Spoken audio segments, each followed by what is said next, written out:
Printers' type cases are stored in cabinets like this. The type cases go in and out on slides. However, there are no stops on these slides, so care must be taken to avoid pieing a whole case of type. To set a line or two from the slides, locate your case. Pull out the one below halfway. Then pull out your case far enough to reach the back row of boxes.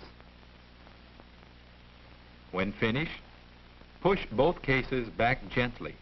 Slamming a case can damage type.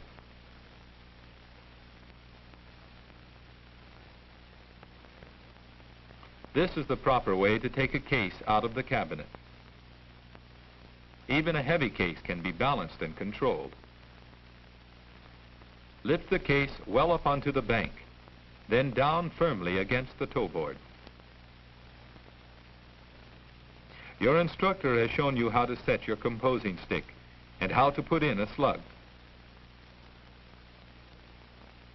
The left thumb goes inside the stick, where it travels along to support the type.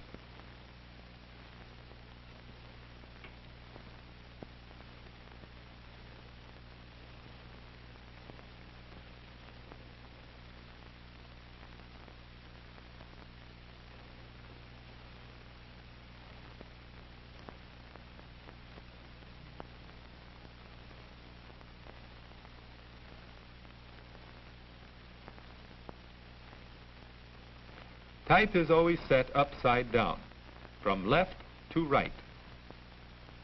Upside down means the tops of the letters are toward you in the stick. And just as this printing is read from left to right, so is the type. If you don't follow this rule, your words will print backwards.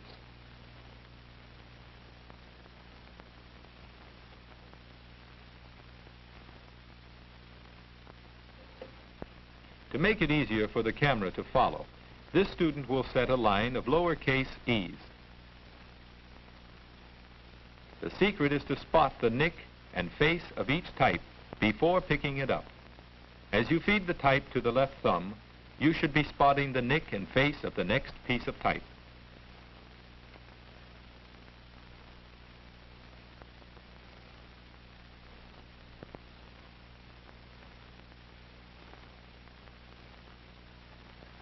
This is no lazy thumb. Notice how it slides each type squarely into place.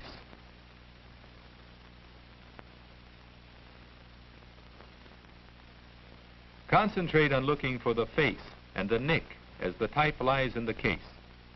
As soon as your fingers reach the type, spot the next letter.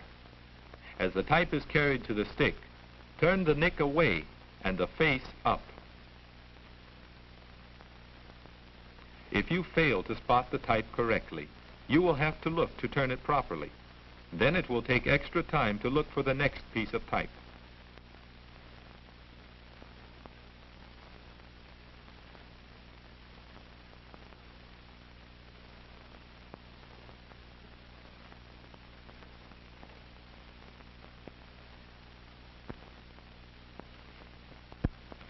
Check the line carefully for errors.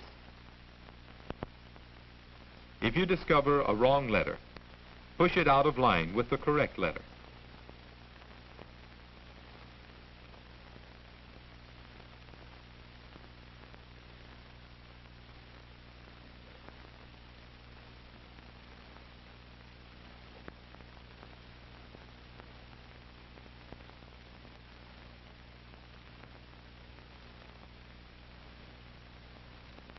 This demonstration line will not be printed, so it will be distributed from the stick.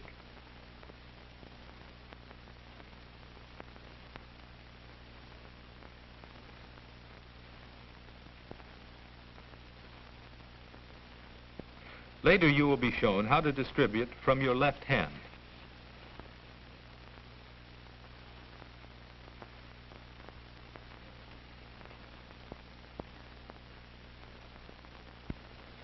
From the right end of the line, take a few pieces between the thumb and first finger.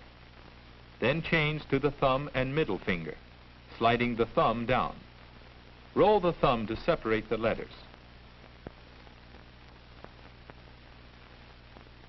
Watch how the first finger moves back to release one letter at a time.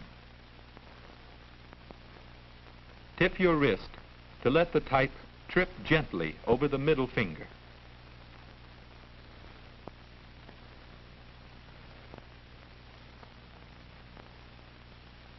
In slow motion, you can see how the type lands on the body, not the face.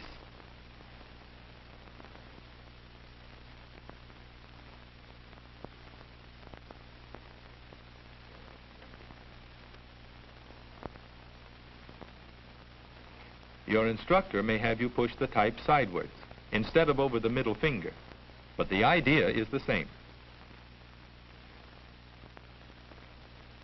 When setting type from copy, it is very important to read the instructions. What size and kind of type are you to use? Is there an indentation? Where are capital letters required? For what measure will you set your stick?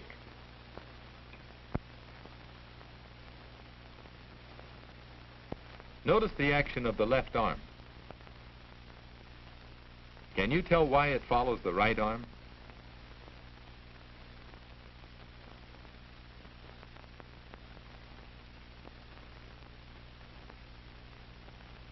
In order for both arms to do their job, you should be standing straight with feet slightly apart.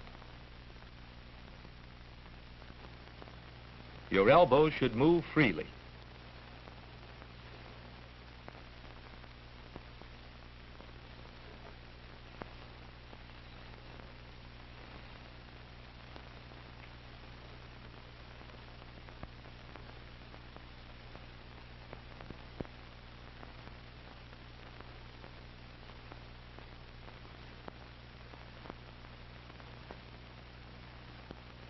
After you have checked carefully for errors by comparing with your copy, make the line snug in the stick as your instructor has shown.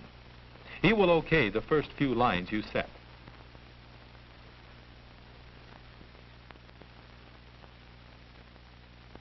This demonstration line will not be printed, so it may be distributed from the stick.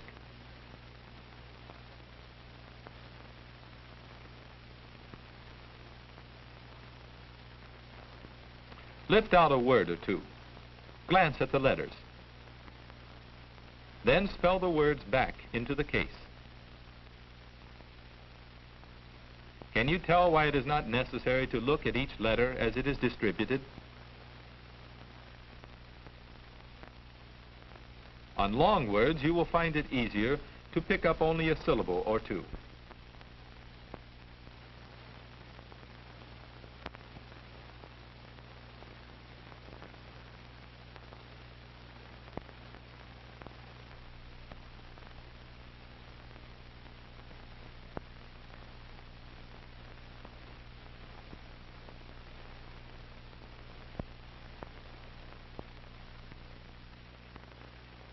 Now, a few summary questions.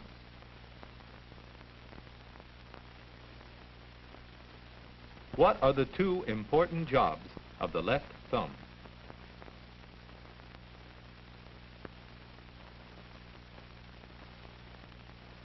Which way should the nick always face?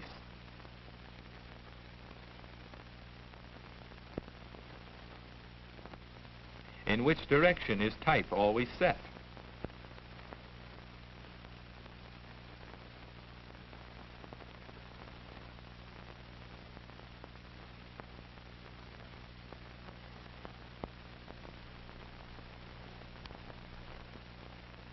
Why do you start distributing from the right-hand end of the line?